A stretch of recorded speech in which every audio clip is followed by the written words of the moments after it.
Hello மக்களே, அனைவருக்கும் வணக்கம். இன்னைக்கு நம்ம எந்த வீடியோவில் அதை பற்றி பார்க்க போகிறோம் அப்படின்னு பார்த்தீங்கன்னா, தமிழக அரசு ரேஷன் கடைகளில் விற்பனையாளர்கள் மற்றும் கட்டுநர்களுடைய முடிவுகள் விரைவில் வெளியிட இருக்குது. இது குறித்து சில முக்கியமான தகவல்கள் நமக்கு வெளியாகிருக்கு. அதை பற்றி இந்த வீடியோவில் முக்கியமான சொல்ல போகிறேன். ஸோ வீடியோ ஸ்கிப் பண்ணாமல் பாருங்கள், என்னன்றது உங்களுக்கு தெரியுங்க.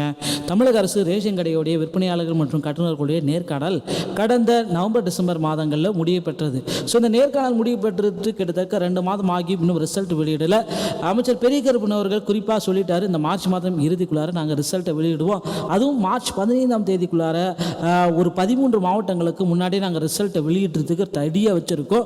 அந்த ரிசல்ட்டுடைய அப்டேட் வந்து பார்த்திங்கன்னா, சென்னையை தவிர மீதி இருக்கிற ஒரு 12 மாவட்டங்கள், ஸோ அந்த மாதிரி ஒரு 12 மாவட்டங்களுடைய பட்டியலை அவர் வெளியிட்டிருக்காரு. அதில் கண்டிப்பாக வந்து பார்த்திங்கன்னா கீழே வந்து பார்த்திங்கன்னா கமெண்ட்டில் சொல்லுங்கள், உங்களுக்கு எந்த மாவட்டத்தை ரிசல்ட்டை நீங்கள் அவனோட எதிர்பார்க்குறீங்க அப்படின்றதையும். மேலும் வந்து பார்த்திங்கன்னா அந்த 12 மாவட்டங்கள் வந்து கொஞ்சம் சஸ்பென்ஸாக இருக்குது. ஸோ முதல் கட்டமாக அந்த 12 மாவட்டங்களுடைய ரிசல்ட்டு வரும் திங்கள் செவ்வாய்களில் நாம் எதிர்பார்க்கலாங்க. இந்த மாதிரி ரேஷன் கடை சொந்தமான செய்திகள் அனைத்தையும் நீங்கள் உடனுக்குடன் பெற நம்முடைய சேனலோடு இணைந்திருங்கள். மீண்டும் ஒரு நல்ல தகவலோடு நான் செய்திக்கிறேன். நன்றி, வணக்கம்.